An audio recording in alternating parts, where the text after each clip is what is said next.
Let's go. Let's go. Oh, no. Do you want to? Sorry. I'll let you. Next one. I'm excited and I feel relaxed and I'm ready to party. Don't say sorry. You don't need to do that. You don't need to apologize. It's a fucked up female habit. You don't need to be sorry for anything ever. Can you guess what every woman's worst nightmare is? I don't have razor issues. I have nothing to prove to you. When I'm good, I'm very good. But when I'm bad, I'm better. I say when it comes to stardom and Lauren, there are no accidents. Hi, Karen Peterson. Hello, and welcome to Citizen Dame, the podcast where we guess Twitter is still a thing for now. And we're going to talk about bullshit today. At time of recording, Twitter is still a thing. Who knows by the time you're actually listening. Saturday, November 19th, 11:12 East Coast time. Yep, we'll see what it looks like on Monday. I am Karen M. Peterson. I don't know why I threw in my middle initial. Joined as always, it's going to be one of those shows. Joined as always by Lauren Humphreys Brooks. I am Lauren Humphreys Brooks. That is actually my last name too. Yes. Humphreys Brooks. It's not a middle initial or anything. Sometimes I go by LHB. Lauren HB. All the cool things. How are you? I'm good. I'm like it's cold. It's cold here. Weather report in New York City. It is cold. It is cold but sunny, which is nice. We are not Buffalo, which is just apparently gotten like 6 feet of snow. So that's exciting. Good. I'm sorry, Buffalo. Buffalo always gets hit though. They always get like so right there on the lake. And they always, it's just like in Buffalo, we've had like 12 feet of snow in the past 5 minutes. It's just like, Jesus Christ. Buffalo, you're a very cool city in a lot of ways, but man, like I do not want to live there. I remember one time when I was living in this little town in Quebec and we got 4 feet of snow in 8 hours. And I was just like, what is happening? It's the apocalypse. And they were like, it's a Monday. It's wild when that's the thing. It seems like I say, this seems to happen to Buffalo almost every year, like since I can remember, basically. So it's just like Buffalo has 6 feet of snow. Of course they do. Of course they have 6 feet of snow. Why wouldn't they? It's their fault for building Buffalo where they did, honestly. Yeah, obviously. I am going to the Elton John concert tomorrow night. It's the very final show. It's actually broadcasting on Disney Plus. They're live streaming it. So when I bought the tickets, I was like, oh, this is going to be cool to go to his last show. Not really thinking, I don't have a lot of foresight sometimes on certain things. Mostly because I don't let myself think about them. But this concert has taken on like a whole other life that I did not anticipate. And yeah, so it's actually a really big deal that it's Elton John's last show, apparently. Who knew? Yeah, it would be. Yeah. I would think that it would be. I know. And now it's like at the time that I bought the tickets, I was like, oh, these are really expensive. And now I'm like, man, I got them so cheap. Definitely less than Taylor Swift tickets, I will say that. But my friend is coming in from Salt Lake and I was warning her. I was like, hey, it's at a stadium, so it's outside, it's going to be cold. And she's like, oh, okay, what's the weather going to be like? What's the temperature? And I said, oh, it's going to get down into the 50s. And she's like, oh, that sounds so nice. And I went, oh yeah, I forgot where you live. It's sweater weather. Yeah. Plus like in an outdoor venue, but even with the number of people that are going to be there, it's going to probably be warm, actually. That was my thing. I was like, we'll bring jackets just in case, but it probably will be warm enough with all the crowd that we really won't feel the cold. But yeah, I was like, oh yeah, I'm a California girl. I forget this sometimes, but it's not the same for everybody everywhere. So anyway, yeah, how are you? Did I already ask you that? Yeah, you did, but I am good. I'm good. I'm just still good. Just cold. Just cold in New York City. Yes, the wind is what really gets you sometimes. Yeah. And we actually are like right on the water. That's something a lot of people, including myself, tend to forget about New York.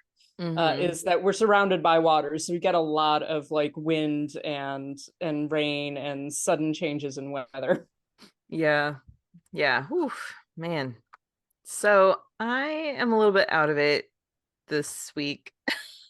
And it's been kind of a crazy week. I had a lot of events. I had 3 screenings scheduled. Well, 2 screenings and a movie premiere, which was awesome. I got to go to the Knives Out premiere, or no, Glass Onion. It's not Knives Out, it's Glass Onion. But I got to go to that and it was really, really fun. And I am not giving anything away about this movie. I don't want to spoil the experience for anybody. I'm only going to say that I really enjoyed it the first time and I enjoyed it even more the second time. Once you actually know what happens and you can like look for clues along the way and you're like, oh my gosh, that's totally right there. You know, it's so much fun. So I'm excited. It's a sign of a good movie. Yeah. It's the sign of a good movie. Yeah. You know what else is really fun about it is I got to talk to Ryan Johnson afterwards and just for a minute. And we were geeking out about a couple of things. And it was just so funny because it was like, I was telling him, oh, and I loved this and that. And he was getting all excited about like his own cleverness and like not in a, yes, I'm so brilliant. It was more like, I know, right? Wasn't that so fun? And it was like, he was tickled by his own ability to like pull this off. And it was really endearing. And he's a lot of fun. So that was cool. And then I also got to see Pinocchio. I know this is kind of a what have they been watching lately? We can just start with that this time.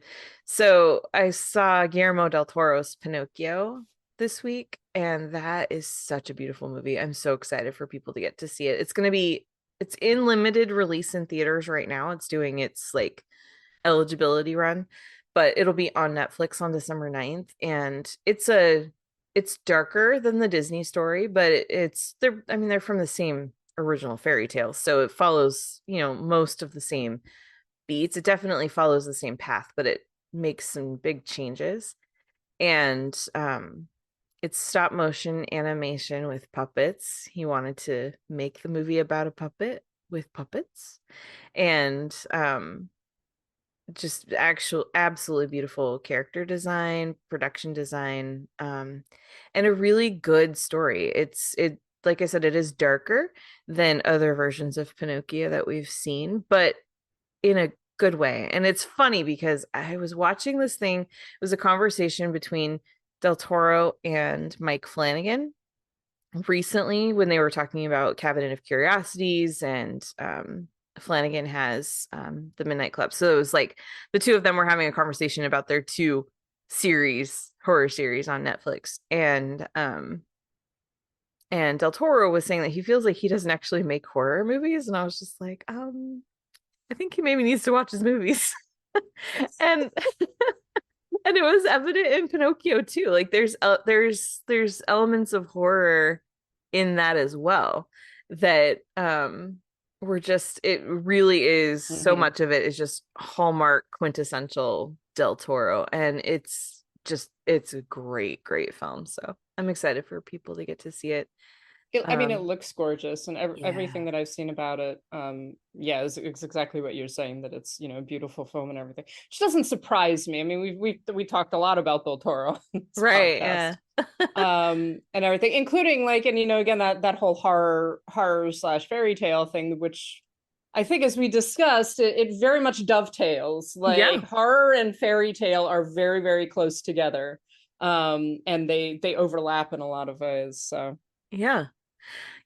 Afterwards I got to meet Del Toro, and he really just is like a big cuddly teddy bear. I did not get to give him a hug. I wanted to so bad, but I didn't want to be creepy.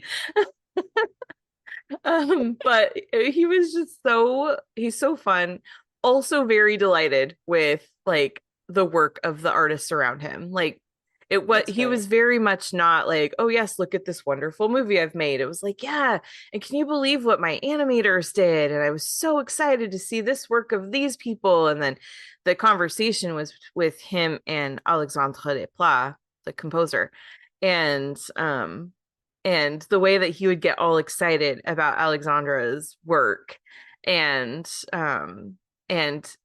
even mentioned that Desplat was the first composer he's worked with ever who invited him to attend the recording sessions, which he did on Shape of Water. And I did not know that. And Del Toro said that after that, he was like, I'm never going to miss one. And so he was at all the recording sessions for Pinocchio too, and getting to enjoy his composer's work and the musicians who were playing in the orchestra and all that. And it was just really just fun details. So it was really cool. And afterwards, like when I was talking to him, I mentioned that we had recently dived into his filmography, and I'd watched a bunch of his stuff in prep for a podcast. And I said, oh yeah, I was watching Devil's Backbone. There are some elements that are very similar with Devil's Backbone and Pinocchio. And so we talked about that for a little bit. And I said, yeah, it's on HBO Max. And he goes, really? And I said, so many of your movies are on HBO Max right now. And he was so excited about that. I said, even Kronos. And he immediately said, oh, I'm sorry. And I thought of you, because I know you're not a huge fan of that one. But I was just like, I like Kronos. And he goes, no, that movie's terrible. All I see are the mistakes. I feel like Devil's Backbone is my first movie. Yes, vindication. So there you go. Vindication. Well, as a rough draft, I still like Kronos a lot. I think as we talked about, I think the Kronos actually has a lot of very good points to it. Like I'm certain that particularly since it was his first film, like that he looked at it and is like, oh my God, here's what I would have done differently if I'd known better, right? But it's still, I mean, as a first film, as any kind of film, that is it's a fantastic debut. Like it just was so funny, and I immediately thought of you, and I was like, oh my gosh, I wish Lauren was here for this conversation.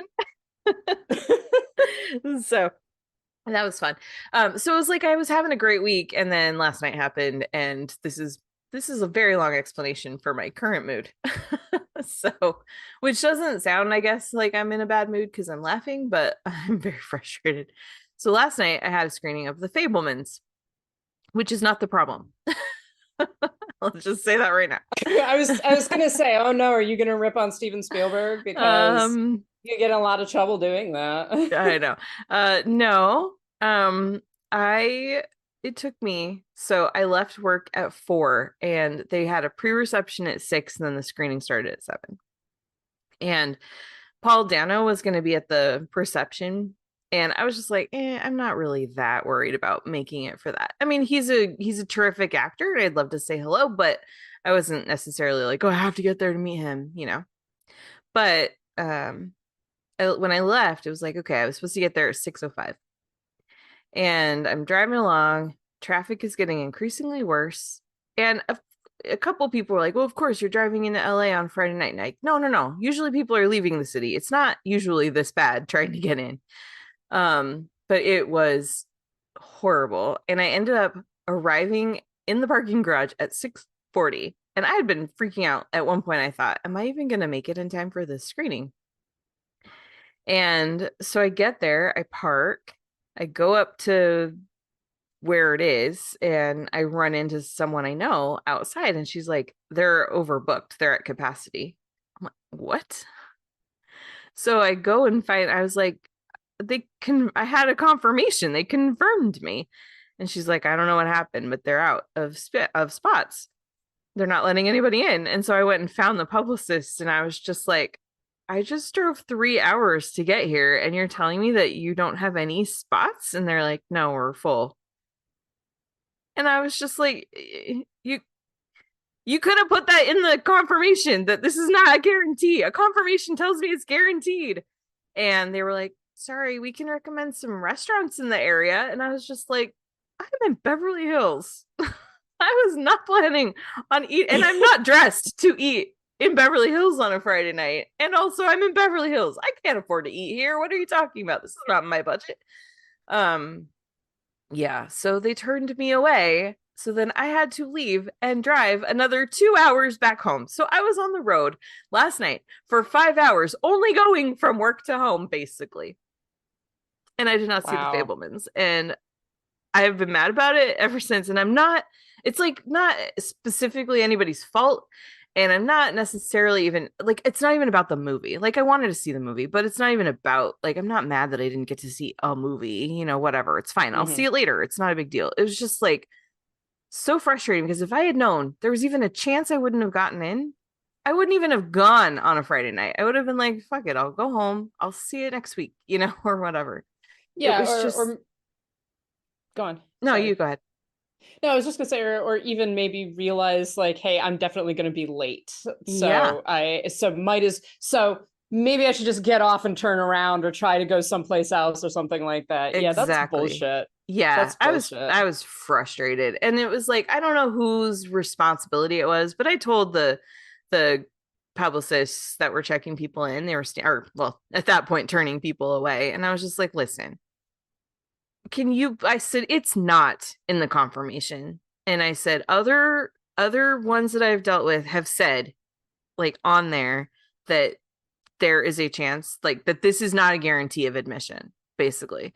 And I said, I'm begging you, please next time put that, because I thought confirmed was confirmed. I even got another invitation after I'd already had a confirmation, which told me that they were worried about not having enough people there. So they were like, yeah, we'll definitely make a note of it and we'll let you know about other screenings. I was just like, the movie's coming out next week. I'll go fucking pay for a ticket. It's fine. I don't like, that's not the point, you know? The point is the waste of my time. So it was 5 hours of my night when I could have been home in an hour and just watching movies on my TV at my house. So yeah, exactly. That's not cool. That's not cool. I would be pissed too. Yeah. So, and it's one of those things where it's just like, I went to bed mad. I woke up mad, and it's like, I'm sorry. Oh, so that's why I'm in a mood. And now we're going to talk about some movies that also made me mad, but they're good movies, but they made me mad. And yeah, so that's what this episode is. Gonna talk about some light, joyous, happy little movies about wonderful people. Yeah, who are not at all unlikable and horrible human beings. Yeah, exactly. Before we do get into that, though, since I already kind of opened this door, is there anything that you've watched lately that you wanted to mention that we're not already going to review? Well, I just wanted to mention the fact that I actually watched Pearl last night because it's available. It's available to rent and at a reasonable price. I did wait until like it was no longer $20 to rent the film. And of course, we've talked about X a while ago, and I was very excited to see Pearl. And I really liked the fact that beyond anything else, it's such a different film, but it also makes sense to the character as we know kind of what happens to her, right? And I really like, there were a few things that I kind of wish they'd emphasized a little bit more, built up a little bit more, but it is such a fantastic, like, you know, the use of Technicolor, the use of the very kind of circumspect use of violence, because there's actually not tons of violence in the film until there is, right? It's very like sudden, but it builds, the tension builds so well. It's just a really well done film. And Mia Goth, like I said last night on Twitter, actually, that in any other genre, she would be a shoo-in for at least a Best Actress nod for this role. But the fact that this is a horror film, she's probably not going to get anything. She might get some recognition, but you know, I would be surprised, right? Yeah. But she really, that's not to say anything else. She's fantastic. Like she really, and she has to carry the movie because it's about her. It's about her character. It is about what happens to her, and it's in some ways a character study, which is fascinating for a horror film. Yeah, so I really loved it. I do recommend it to people. It is, you know, available to rent pretty much, you know, anywhere you can rent films, and I rented it on Redbox for $4. Nice. So yeah, I really do recommend it to people. Especially, I would say you need to see X first. Yes, that's the correct order. Mm-hmm. Yeah, if you haven't seen X, definitely go and watch X first and then rent Pearl, because first of all, it's going to spoil some things. And second of all, it's very much, you need to understand what the character becomes before you realize where she came from. Mm-hmm. Yeah, definitely.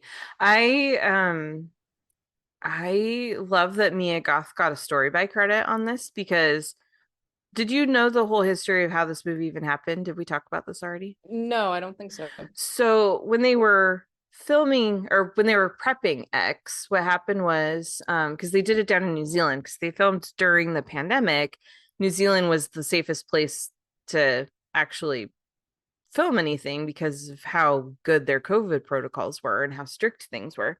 So it took so much time to get the cast and crew assembled and approved and everything. So they were just like, well, we did all this. We got all these people here.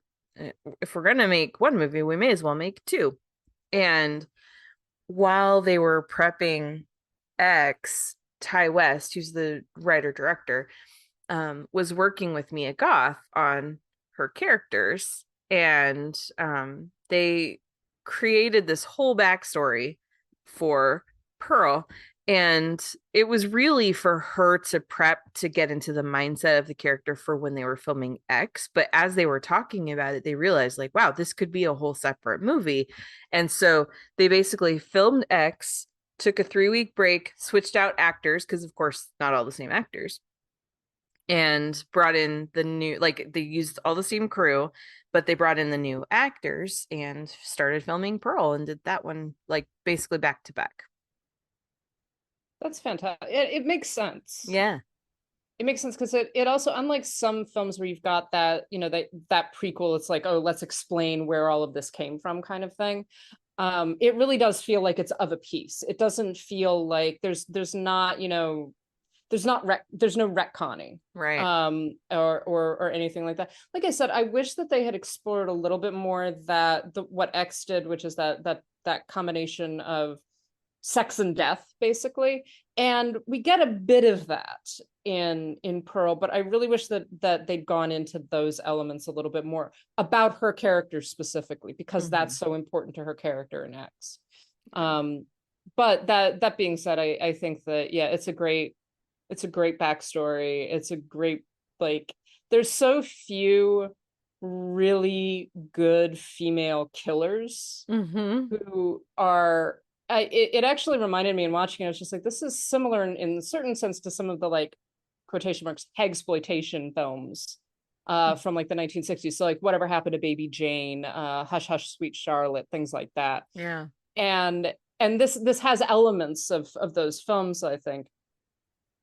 But you've got this very good actress who's giving a lot of, like, attention and nuance and sympathy and understanding to this character who is also monstrous, right? And it's a fantastic kind of, like I say, character study, building of this character, and ultimately just so good. And yeah, I do encourage people to watch it because it's so different too. It's very much a slow burn.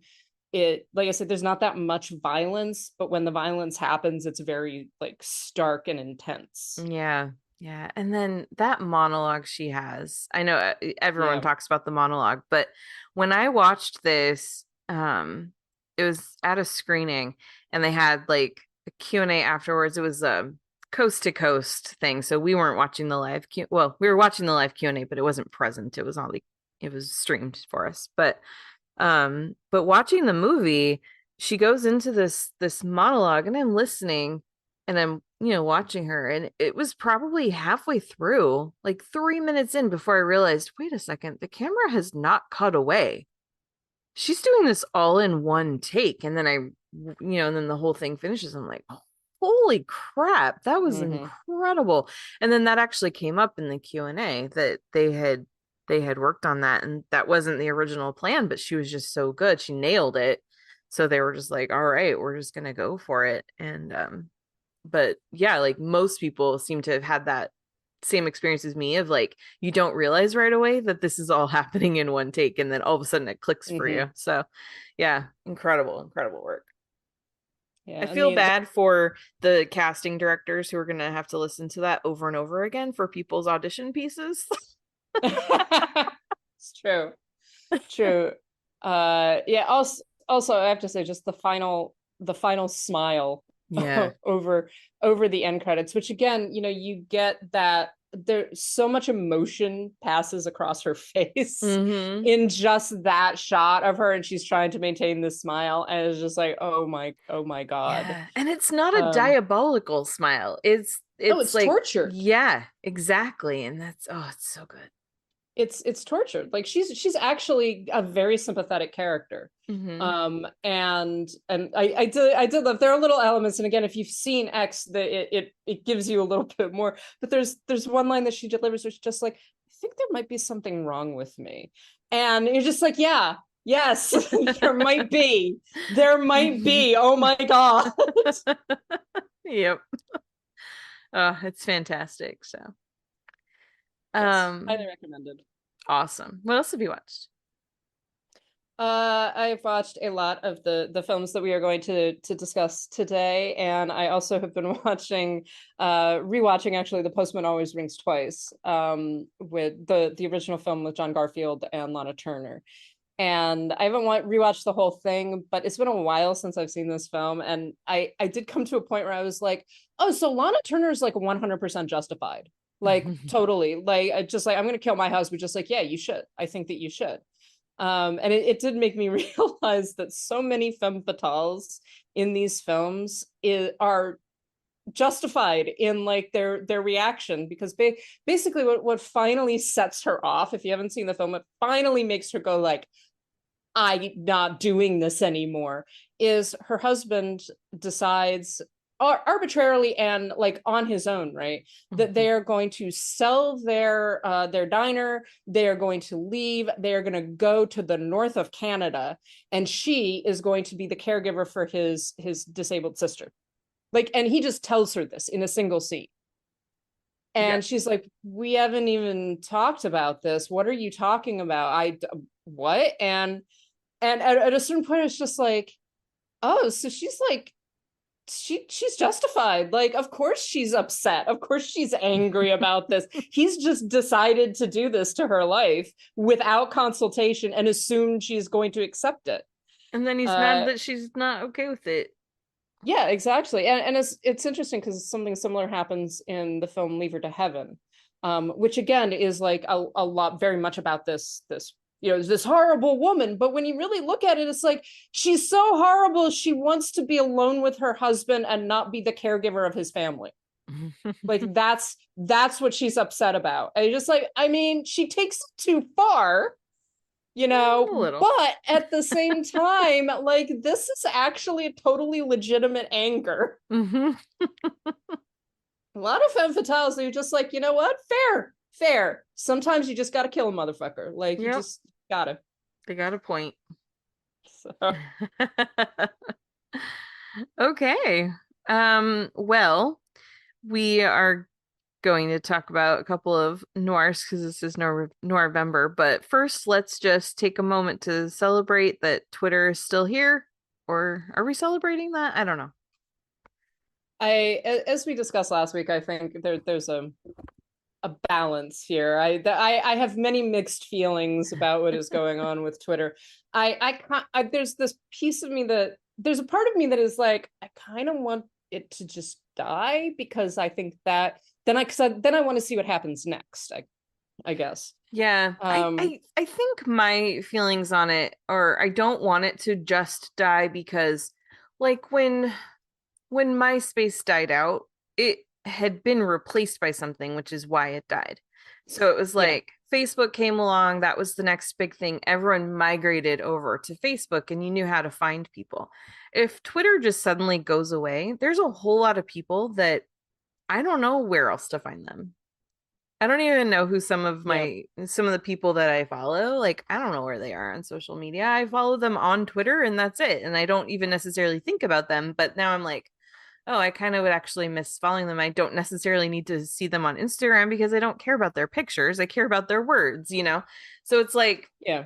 And I'm not going to go friend people on Facebook, So it's like, that's where I'm kind of, I wish that if this is going, like, I guess my concern is like this is all happening so fast that nothing has caught up to be able to replace it, and so it's not like we have a natural place to go next. Well, and I think that's the other side of what I actually think is more likely to happen. I still am not convinced that Twitter's just gonna like we've joked about, that we're gonna wake up one morning and it's gonna give us an error. I'm not convinced that that is what's going to happen. I'm more convinced that it is going to wane, that, you know, more and more people are going to leave, people are going to kind of migrate to other places, and that something similar in a certain sense to MySpace, something is going to begin to develop in its place. And it might not be exactly the same thing, but that's kind of, while Twitter still continues to exist, and continue to be like a center for this. But yeah, I mean, it's weird. I was joking the other day about you know, well, now where am I going to post all of my drunken Oscar reactions? Right. But it is that, because of the way that Twitter is developed and the community that is developed within it, as positive and negative as that stuff can be, it's a very unique space. And there really isn't anything like it elsewhere on the internet. So, you know, I don't know whether there's actually going to be a Twitter replacement so much as a fragmentation. Yeah. Kind of across a bunch of different social media platforms, with Twitter still as a thing and still as a part of the mix. Yeah, maybe. Which I think in some ways is good. But then I mean, I said this like a joke, but I was actually being a little bit serious. You know, things like whenever I'm not sure, was that an earthquake we just had? Because it's little, I'll go to Twitter. You know, like whenever there's something big that's starting to happen, I go to Twitter first to see, like, are other people reacting to this? What are people saying about what's going on? Because it's so much faster than the news, you know? And I know that there have been countries where, you know, revolutions have been fueled by the ability to communicate and coordinate through Twitter specifically. And so those are the kinds of things where it's like, for better or worse, I think that there are some really important things that have been able to happen because of Twitter, and the idea of not having any sort of mechanism like that where there is a centralized location for people to go, that is concerning. But I think that we've gotten so used to that I do think something else would eventually come along. Yeah, and like I say, I honestly, I'm still not convinced that it's going to be a bust, right? That it's suddenly just going to vanish. Yeah. And I think that that's the way that a lot of people are talking, but at the same time, we're just like, well, you know, but it's still there. Yeah. And I'm still using it as long as it is. It's still functioning. You know, how long it functions, if it continues to function, you know, what that actually looks like is kind of we don't know. And I think that that's the problem, is because, you know, in a month or a year, we might be looking back on this and being like, oh, here's what happened, right? But right now we're in the middle of it. Mm-hmm. And we don't know what's going to happen with it. And it is very confusing and discombobulating. But at the same time, I mean, I'm sort of like, well, this will be interesting, right? Like there's not much we as individuals can do about it. Right. Yeah, we're just sitting here waiting to see what unfolds and what the outcome is, and whatever happens. I mean, that's the thing, is like, if it just goes away, we'll figure something else out, or we won't, and we'll just spend more time outside, which also wouldn't be a bad thing. I mean, I have to say, Twitter has fueled my anxiety about things that I really don't need to be sitting around being anxious about. And so there is a little part of me that is just like, man, even if this just becomes less important, I probably will actually be a happier person. That's good point. And that's me, right? You know, that's not everybody, but a lot of people talk about how much Twitter fuels anxiety, and you know, when we've talked about before, this sense of apocalypse, and things like that, and this kind of, you know, just sort of accepting everything that everybody says constantly, and I do. It would probably be healthier for us as human beings if we were not as dependent on it as we are. Yeah. Very true. So for now, we're still on Twitter, but we'll see what it looks like next week. Who knows? Or speaking of anxiety. You know, yeah, I don't even know if I have anxiety over it or if I'm just curious. I can't tell. But oh well. So this week we decided to talk about Richard Widmark, the famous actor from the noir era. And before we do, though, we're gonna start with our listener question. So this is from Noah, and really this is more a question for you because I don't really drink, so you would like to know Yes. what alcoholic beverage goes best with film noir and what alcoholic beverage goes worst with film noir? Well, I mean, film noir is all about whiskey, isn't it? It's about whiskey and cigarettes. Mhm. So definitely, I mean, if you are a higher class dame, I would say like a martini. But definitely whiskey. I think that all of the great noir detectives drink whiskey. So yeah, I think that would be my vote. The worst, any kind of like sweet cocktail, I would think. Like a daiquiri. No one in a film noir drinks a daiquiri. Or although I just said that, and then I just thought of a noir where like actually part of it turns on the main female character getting really drunk on like coconut rum. And so there's that. But yeah, like any of those kind of sweet alcoholic beverages, like yeah, no, beer also, like beer, although people do drink beer in film noir, but it's usually like it's represented as being kind of, this is for low class people. This is for the people who can't afford to drink whiskey, basically. Alrighty. So yeah, Well, that would there be, you go. if you're gonna watch film noir, you gotta, like 2 fingers of whiskey and a cigarette and everything, just like The perfect combination, huh? really make yourself sick. Well, this month while we've been drinking, or no, watching film noirs, I've been drinking water, so I've been boring. I mean, honestly, I've been drinking beer primarily, so take that as you will. So low class. It's expensive beer, man. Like I do not drink cheap beer for the most part. I'm sure you don't. You do like the IPAs or whatever. Like No, I do not. I do not like IPAs. I hate IPAs, actually. I will drink pretty much anything other than IPAs. But I do drink it is like expensive, much more expensive beer. I'm not pounding back Keystone or Bud Light or anything like that. The water in my refrigerator is delicious. Good, I'm just good saying. for you. It's probably cheaper than what I do, so Yeah. Less fun though. Yes, probably. So, okay, so Richard Widmark is our featured person this week. And so a little bit of background about him. He was born December 26th, 1914 in Minnesota, so Christmas baby. And he studied acting in college and actually taught acting too, and got a degree in speech in 1936. He could not go into World War II because of a perforated eardrum, so he did not have to fight in the war. And then he started on the radio instead and did a bunch of radio shows, eventually went to Broadway and performed, and then he got into films. And his first film was in 1947 in Kiss of Death. And from there, he just started working more and more.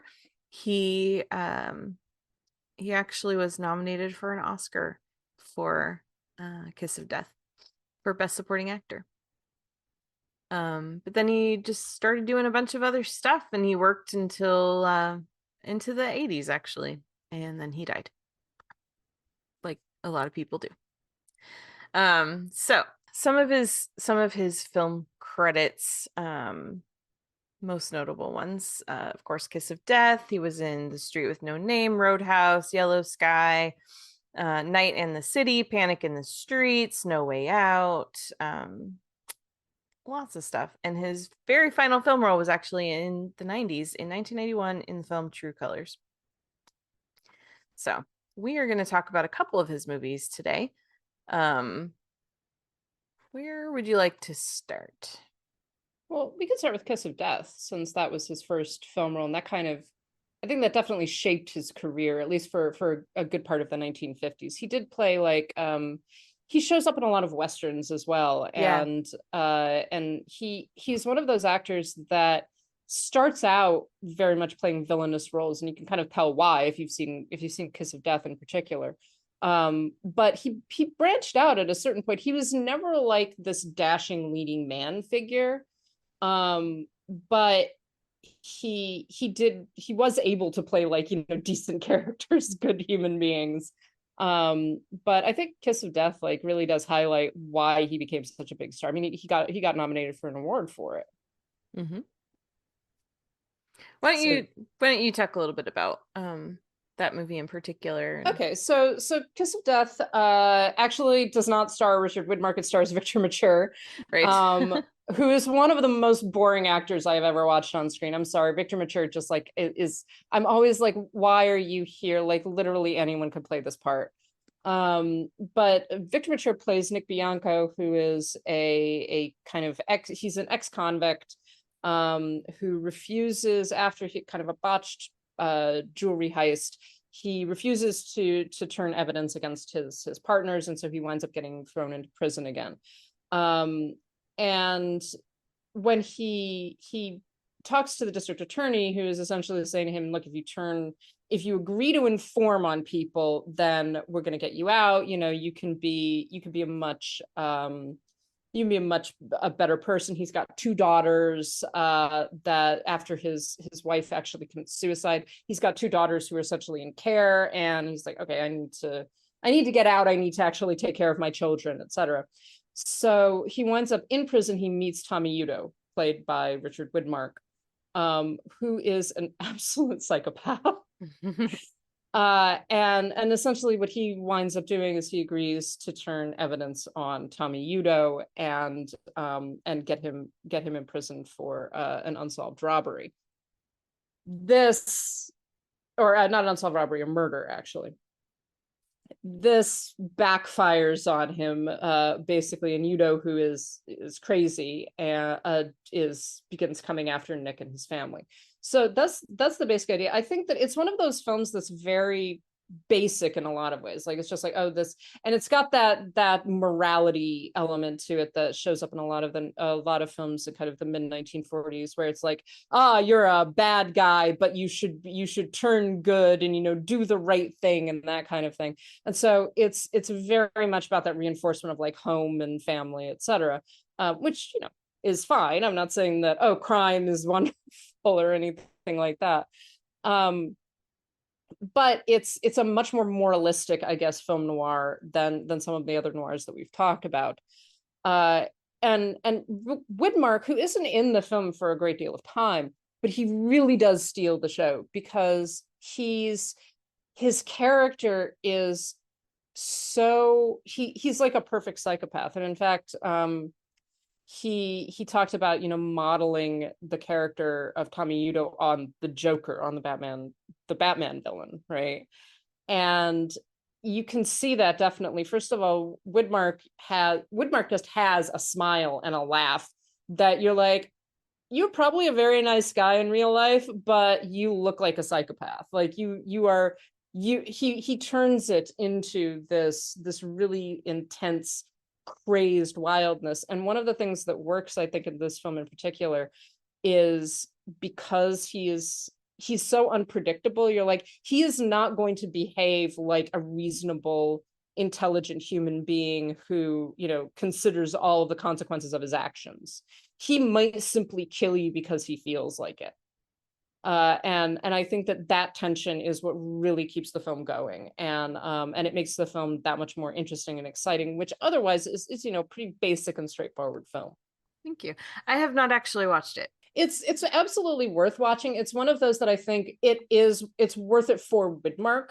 Everything else that is kind of around him, I mean, I'm not impressed by it particularly. I don't think that it's doing anything different. It's really very much about him. And at that level, like, you know, he's fantastic. The rest of the film is kind of banal. It's sort of a B movie, basically. Okay, cool. Well, it got him an Oscar nomination, which he, by the way, lost to Santa Claus, Edmund Gwenn from The Miracle on 34th Street. I think it's great. That's an interesting competition right there. Right? Oh man. Okay, so let's talk about Night and the City. That is one of the films that we had kind of picked out to talk about for this episode, and that's the first one on the list. So as far as what he did. So Night in the City is from 1950. It was directed by Jules Dassin and co-stars Gene Tierney, based on a novel that I was reading. Dassin did not actually read, which I thought that was kind of funny. But yeah, so it's why don't you go ahead and explain the plot of this one? I'm like, I know it's about. I watched the movie, but it's like I'm never sure how much to say. Well, I don't. Yeah, that's the problem with this, because it's a noir, and it's particularly twisty noir. Like a lot of just, it's like cascade failure. Basically, we were talking about that in relationship to Detour, and I think that this actually has a lot of connections to Detour, except that where Detour, the guy kind of makes one mistake and it results in all of these other mistakes compounding. Right. Right. Yeah. This one is, he keeps on fucking up and pushing it further and further until it's, you know, just until he's just like, he's so tired that he's just like, oh my God, this just has to end. Like, this just has to end. So Widmark plays Harry Fabian, who is a hustler and con man living in London, who kind of works for an underground nightclub owned by Phil and Phil and Mary, who are both just delightful. I want to talk about them for a few minutes when we get there. But so he basically makes a living hustling people. And what we learn at the very beginning of the film is that he is constantly on the lookout. He's constantly looking for these get rich quick schemes. And he is driving his girlfriend, Mary, insane, because he keeps on coming up with these things. He's just like, well, I just need 200 pounds. I just need 300 pounds. And if I do this, then we're going to get rich. We're going to, you know, be able to live proper lives, et cetera, et cetera. And, you know, she's constantly telling him, stop, please. And of course he doesn't, because he is obsessed with this idea that, like, if he just has this one break, if he just manages to do this one thing, he's going to be successful. So basically, this is a story about the worst con man of all time, who continues to fuck up his own life and fuck up the life of the woman that he loves and who loves him. And he winds up getting in a bad scene with a local wrestling promoter, and this also includes played, by the way, by Herbert Wham. And then this also includes the promoter's father. And so there's an entire subplot actually about wrestling and about hustling, like about the difference between honest, real, actual Greco-Roman wrestling and the faked stuff that you know is the stuff that makes money. And so things just basically go from bad to worse for Harry, and ends in a way I think that we can almost predict from the very beginning of the film. Yeah. You had made I just watched this last night actually.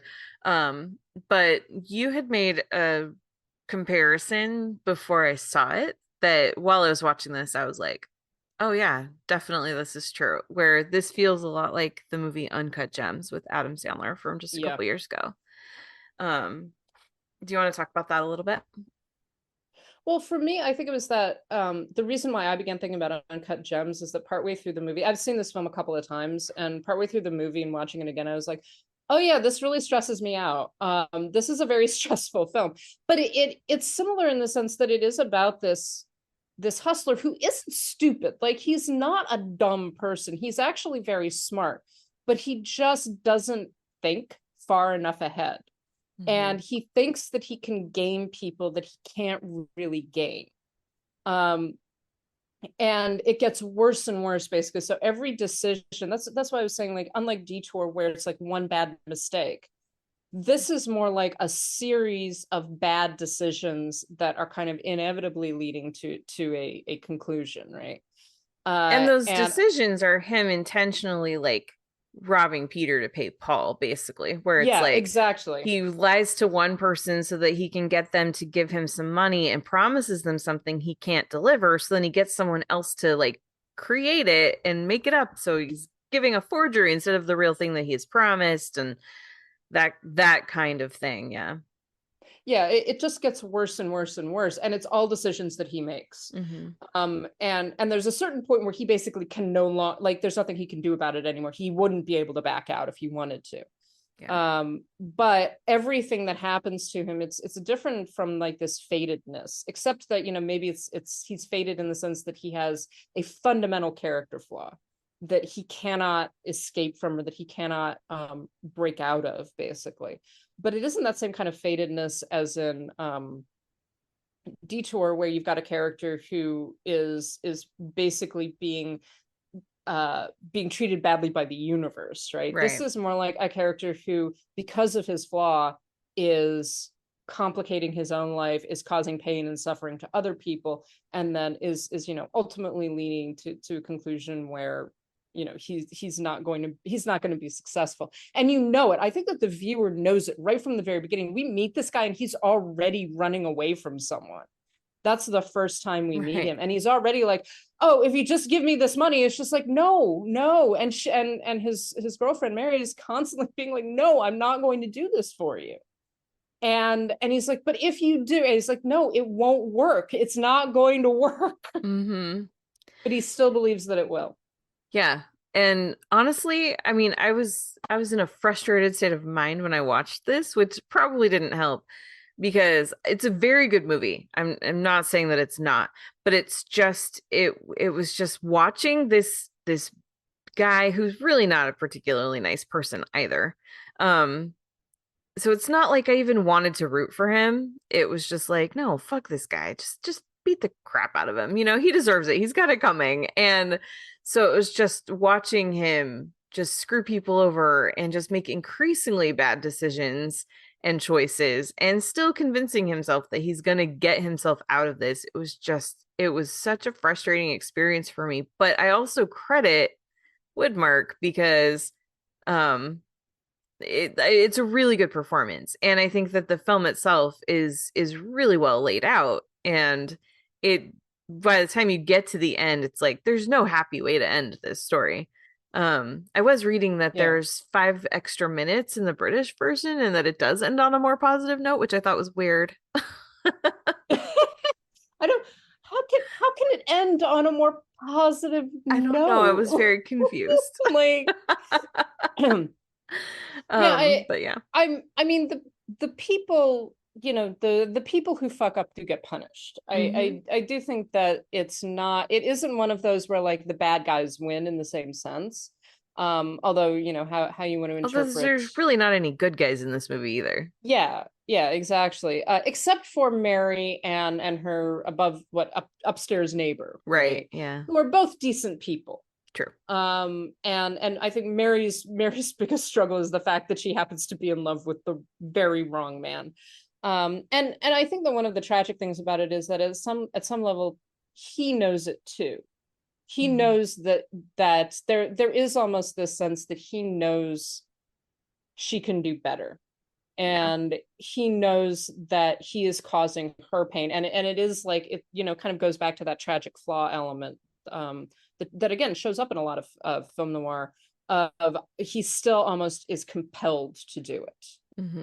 Is compelled to keep on making these mistakes, and you know, it's one of those stories where it's just like, oh, if I can just get that one big break, and you know that the character is never going to get that one big break. Right. It's not going to work, and the only way he's going to survive this is if he lets it go, but at the same time he's not going to. And it's one of those things where it's like, you watch him and you think, if you would put this much effort into a real job, you would be so much better off in life. Well, yeah, and that's basically what she tells him. If you would just like, we could do anything. Like like I said, he's not stupid. He's not. It isn't just like looking for the easy score. He doesn't want to put in the effort and the energy and time and years that it would take to do it. Exactly. Like, yeah, and so like the whole thing about the 300 pounds that she has saved over, you know, months and years. putting a little bit away, and she's working in this, you know, rundown cafe basically. But she has saved it, and she's like, no, this is the money that I have managed to collect, and he's going to blow it all on a get rich quick scheme. Yep. And yeah, I honestly really love this movie. It's a fascinating film, I think, and I do like it in the same way that I like Uncut Gems, and that I'm sitting there going like, I am so stressed out right now, but I'm fascinated. Like, I have to see what happens next. Yes. Well, the same year, 1950, he did Panic in the Streets, which was directed by Elia Kazan, and this one is set in the United States. It's actually set in New Orleans, and this is, in this film, he plays a doctor who is trying to he's working with the local police department. They're trying to track down someone who has potentially been exposed to or carrying the pneumonic plague, which is not the bubonic plague, but is very similar. And he's out in hiding somewhere in the city and could potentially launch an epidemic. And as you pointed out before I watched this one, not a comforting movie to watch when we're still living in a pandemic. Well, this movie, I actually saw it for the first time last year, I think. Oh, but it was even more crazy. Yeah, and I remember reading like the description being like, oh, is this something I really want to do right now? But that's one of the distressing things actually about this film, is that, you know, this is a film made in 1950 about like, oh, what would happen if there was this epidemic, and it was an epidemic that could turn into a pandemic, and no one was doing anything. We're trying to contact trace, and they use phrases like, you know, isolation and contact tracing and things like that. It's just like, oh my god, this is not okay. This is too real, man. You don't know how real this is gonna be. A little bit of PTSD there. Yeah, it's a great film, but it is very much like, yep, okay. Also, yeah. I have bad news about human beings. Yeah. Well, and I think that's one of the things that's really interesting about this one. First of all, just a couple of facts to mention. This is the feature film debut of Jack Palance, who plays a mob guy, and I just thought that was a fun fact. This is also part of the Fox Noir collection, and you can watch it on the Criterion channel. But yeah, so as I was watching this, and you see this doctor and this police officer, captain, running around town. They're basically, I mean, they're having to deal with like the seedy underbelly of New Orleans. They're going into like these mafia holdout or hideouts and stuff, and they're going into like down into the shipping yards and stuff like that, and interviewing immigrants and interviewing like all kinds of people. I mean, they're not the seedy underbelly, but you know what I mean. Like, they're going into these places, like these less hygienic parts of town, and it's really interesting and also a little bit triggering listening to people's reactions. And I just thought, man, because, you know, they have an inoculation and people are resisting being inoculated, and even like the police officers they don't want to do it. They think they're not at risk, so they don't want to. And yeah, there's a great scene. I think it's where like all the police officers are being inoculated against this because they're having to go into these places that are like, you need to be inoculated so that you don't catch it and pass it to someone else and actually cause more problems. And like at one point they're like, well, no, it just like, and I think it's like the police captain is just like, are you stupid? Yeah. Are you stupid? Like, you're gonna go fight these dangerous criminals, but you're scared of a little needle. And it's just like, do you know, you like understand the reality of human beings. But also with the issue of immigrants. So the whole thing gets started is because this man accidentally, not knowing, obviously, brings it over and winds up infecting people, right?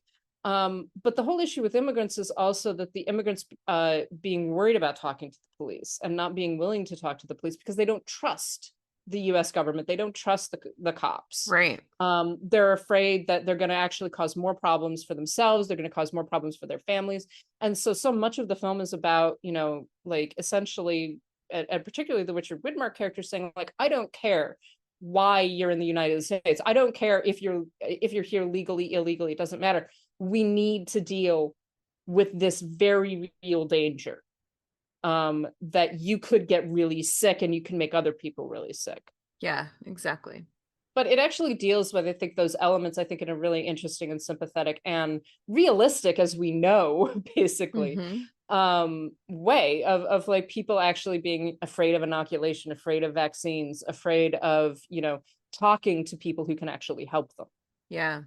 Well, and that's what I found so interesting about this film, because I mean, dealing with a potential pandemic, and then like you're mentioning with the immigrant issues, concerns, and then the police officers, like it's one of those things. We've talked about this on this podcast before, but it's just another piece of evidence for me that people do not change. People are always the same. And the same problems that we're dealing with in 2022 are the ones that they were dealing with in 1950 and that they were dealing with in 1920.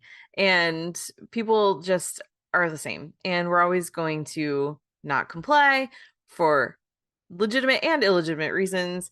And people are going to just think that pandemics don't apply to them, that they're somehow naturally just not at risk or whatever.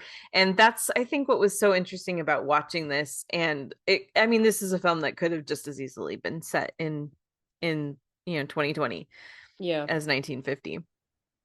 Well, and it also gets at that element of like, and that I think most of us remember from the beginning of the pandemic, of being in the wrong place at the wrong time. So you know, it being passed because someone goes into a restaurant and eats a meal, and the waiter who serves them catches the virus and passes it on to somebody else. Yeah. That very real, and that is the way the pandemic started, as we know. Right. And that very real element, that also increasing sense of paranoia of like, if you are in contact with the wrong person accidentally, right, passing them on the street, sitting next to them in a bar, you could potentially be spawning a pandemic. And I think that the film gets at that very well. And yeah, it does definitely, I think, create a sense of PTSD in those of us now who are like, this has happened. Yeah, exactly. It was very interesting to watch this one. I thought it was very well done, but also a little too close to home. And Widmark also playing an actually decent human being, right? Which is nice to see, you know, that he could actually play a good character. You know, his whole thing is like, oh, he loves his wife and kid. You know, he really just wants to go home. He's like, but this is his job, and he's trying to do his best. Yeah, it's good stuff. Okay, and so then the other film that we wanted to talk about this week is Pickup on South Street.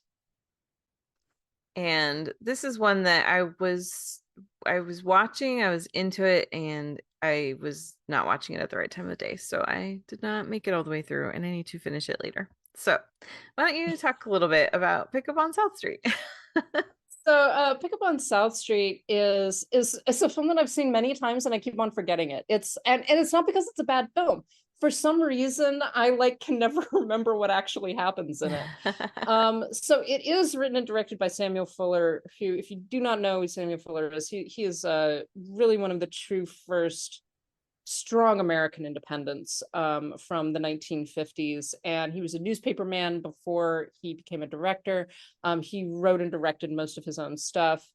And basically what happens is Widmark plays a pickpocket who steals a wallet that happens to contain a microfilm of government information. Because of course it does. Yeah, and this is a total error. He just picks the wrong pocket, basically. And so he begins to be pursued both by the police and by the government, and then also by the opposing side, who are after him, who want the film. And he doesn't completely realize, why this is happening. and much, it's interesting. It actually has some affinity, I think, with Panic in the Streets, where it deals with those underworld elements of, if the cops want to know something, they shouldn't be allowed to know it, even if the viewer is aware that if you need to tell them what's actually going on, because this is going to endanger you. And I think that it does a very good job at, again, those kind of noir elements of the underworld, of people kind of living on the fringes of society, and Widmark in particular is playing, again, one of those characters who is not 100% likable, but does have his own moral code, and does, he actually does care about people. He's not a total psychopath, and it's I think a very well done film that kind of gets at those elements of noir that are about these underworld characters who have their own society, have their own way of relating to each other, and then the cops are sort of in the middle of all of this, trying to get them to do the right thing. Yeah. It's a complicated film. That's what I'm saying. It's just like, going back to it, just like, wait a minute, what happens then? Like, I know that Thelma Ritter gets killed, like, and I can't completely remember why, but it's because she's protecting him. Right. Yeah. I saw that part. It was one of those things where it was like, I really wanted to focus on it. I was trying to watch. I saw the beginning, and then it was just like, my eyelids were getting heavy, and then it was like I kept coming in and out. So it was like, I don't know what order things happened in. I'm not entirely sure what was going on. So well, I feel bad. I did not fully prepare for this one. A lot happens really, really quickly. Yeah. I think that's part of it. It's only about an 80-minute film. It's this, so this isn't like, this doesn't have a lot of setup, a lot of like, it basically gets you right into it. It gets you introduced to Widmark's character, and then into all the complications. And half the time, he doesn't understand what's going on, because he doesn't realize what he's gotten. Yeah, right? He doesn't realize that he is essentially accidentally stolen government secrets. Right. Yeah. And then when he realizes this, he's like, okay, how do I turn this to my own advantage, basically? And so it gets increasingly complicated for him. Yeah, I will say, very effective opening scene, because it starts on this train and like on a subway, and this is when he is pickpocketing her, and like, he's got the newspaper up, and he makes eye contact with her a couple of times, and they're very close together because the subway car is really crowded, and so it like shows him very carefully opening her bag, and like kind of, without looking, just kind of fiddling through it and finding, her wallet or whatever that he can take out. And meanwhile, someone else is watching him. But because of the way things are shot, and because of the angles that things are at, like, you're really not sure, is this just a guy who just happens to be a passenger on the train noticing that this doesn't look like a good situation, or what? So you don't realize that it's because the FBI is following her. And yeah, anyway, I really liked that intro. I thought it was a good scene. It was very frustrating, because I was just like, just look down, he's trying to steal your stuff out of your bag. Because I didn't read the plot summary ahead of time on this one. I just jumped in to start watching it, so I didn't know like who she was, who he was, what was happening, and then yeah, and then you very quickly find out, and it was just like, oh man, I don't know. It's one of it's a very well done opening sequence. It's a very famous opening sequence. I think a lot of people, this gets quoted in like film courses and things like that. And again, thinking about going back to some of the stuff that we've talked about in terms of fate and the fatedness of characters in noir. Again, it's one of those incidents where it's this very small thing. It's similar to Detour. Again, you get in the wrong car, you pick the wrong pocket, you do the wrong thing. This small thing that then sets off all of these other events that you then try to control, but really can't, because they're bigger than you. Yeah. And in some way, and very often, there's a sense with all of these characters that this is happening to them because they are the sort of people that this happens to. This is simply their fate to be like this. Yeah. And I think that you get that in Pick Up on South Street, although the Widmark character takes control in a lot faster and attempts to, kind of figure out what's actually going on, and then how to turn it to his own advantage and what this actually means for him. Yeah. So, are there any other Richard Widmark films specifically that you'd like to mention before we wrap things up? There was one that was on Criterion for a while because they were doing a Sidney Poitier retrospective, and that's No Way Out from 1950. And Widmark actually plays a very racist kind of hood in. I think that the film is set in. I want to say that it's set in like Chicago, or it might actually be like an unnamed U.S. city, but essentially Poitier plays a doctor who attempts to save the life of two criminals who have been shot up. One of them was played by Richard Widmark, and then the other one is his brother, who winds up dying, and Widmark's character blames Poitier for his death. And this is all kind of set amid all of these racial tensions in this city that eventually kind of erupt into this big violence. And again, I think that Widmark in particular in this film, I don't want to say that he makes the character sympathetic, but he gets at the real destruction of racism and of how racism is fueled by not just by your own whatever personal opinions or something like that, but by class and by circumstance and by who you are taught to hate, and why you are taught to hate them. And part of it is very much about Widmark's character, who is like poor, constantly struggling, constantly committing crime, all of this stuff, and that he sees this young Black doctor who is actually becoming successful, who is actually has responsibility, and he's angry about it. He's angry about the fact that his brother's life and his own life were in the hands of this man that he considers subhuman. And it's a really fantastic performance by Widmark, and it's a really fantastic performance by Poitier as well. It's very much worth seeking out. It's a fascinating and very complex film. Yeah, that one was really good. I watched that when it was on Criterion a while back, and I think that the way that they really I think the way you explained it was right on. I think just the fact that they make it clear that racism is, and it's never okay, obviously, but that there's so much more to it than just someone just wakes up one day and doesn't like people of another race. It's a lot more complicated, and there's so much, and that's part of why it's such an ugly thing, is because it's, once you learn that behavior, it's very difficult to unlearn it, and hate just breeds and grows. And I think that that's what you really see in Widmark's character. And it's a fantastic performance from both of them too, directed by Joseph Mankiewicz. It's a really well done film. Yeah. All right, any others? Those are the big ones. I mean, like I say, he's been in a lot of westerns as well. Most of what we're talking about, obviously we're talking about film noir. He did a lot of westerns, and I'm kind of blanking on some of them. I know usually he plays a villain. It's that smile, man. Like, he's just got a psychotic smile. Yeah. I mean, he just looks like a villain. That's just, it's fine.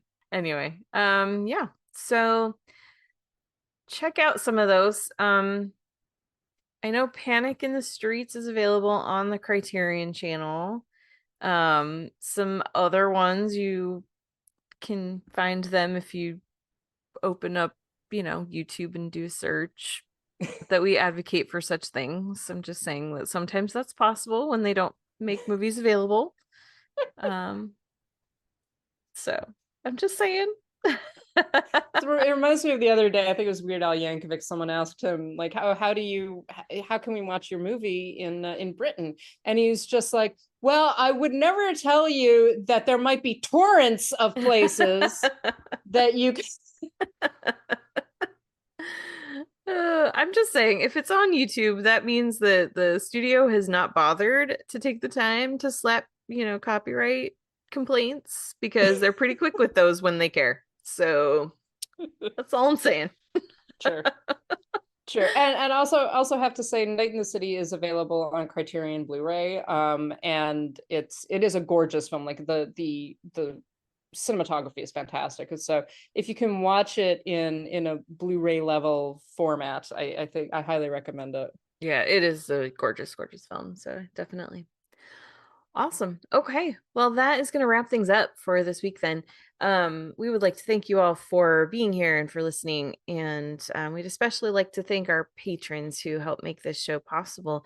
They are Ollie, Brian, Connor, Estefania, Heather, James, Kathleen, Carriata, Mason, Matt, Michelle, Monty, Nanina, Robert, Steve, Sharon, and Tao. We also would like to just let you know, if you'd like to become a patron yourself, you can go to patreon.com/citizendame and subscribe. I guess last week we had mentioned if there are any outstanding things like subscriber benefits that you haven't gotten yet, to let us know. So that still stands. If you already did let us know in this past week, then they are on the way. But if you haven't gotten things and you're looking for them, please let us know, because we do want you to get your stuff. So yeah, we have our Zazzle store, zazzle.com/citizendamepod. You can find shirts and buttons and masks and things there. And we have our Ko-Fi, ko-fi.com/citizendame. If you would like to reach out to us and tell us wonderful things, you can email us, citizendamepod@gmail.com. And be sure to check out our website where we have reviews. We started the Citizen Dame 5 again, and then I very promptly got really tied up with other deadlines and have not done it for the last 2 weeks, and that is totally on me. But it's there. And you can go to Citizen Dame Pod for all of our written content. We are on the socials. We're still on Twitter and on Instagram, Citizen Dame Pod. We are on Letterboxd at Citizen Dame. We have a Mastodon account, and we might start posting there. Who knows? We'll see. And that is Citizen Dame Pod at mastodon.social. We'll see. We're checking it out. If I can figure out how the fuck it works. Yeah, that's kind of, it's it's fitting that the mascot is a fossil, because that's how I feel trying to figure out new technology these days. I'm partway there. Like I have my own account. I'm like, I think I understand kind of. I am following people. Yeah. Yeah. We also have we're on Pinterest now too, and that's also Citizen Dame Pod. That is, I basically started the account and pinned like 4 things. So there's not much there right now, but we're going to be working on that. That's going to be my project over the holiday break. Is getting that up and going. So yeah, so that's where you can find us, find the show. You can find us individually. Lauren, where are you?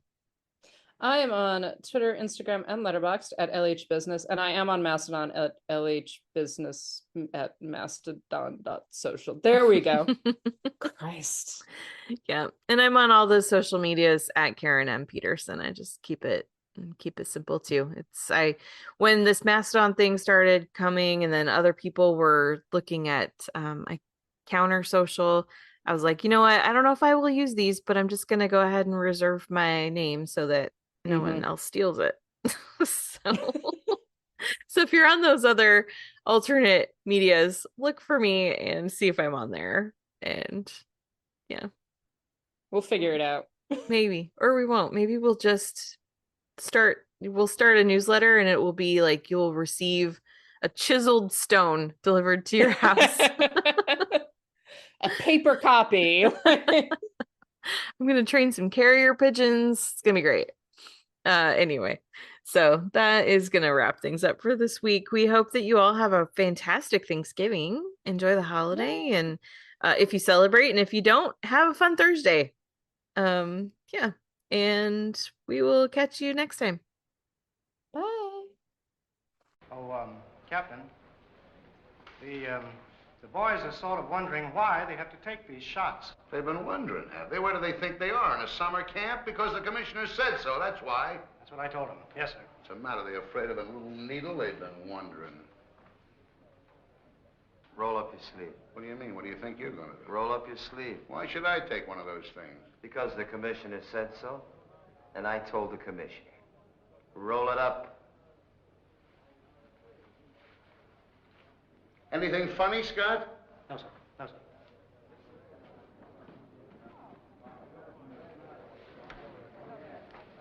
Oh, brother, this I've got to see. What's the matter? You guys ain't got enough work to do? Yes, sir. Plenty of it, Well, Captain. get on it.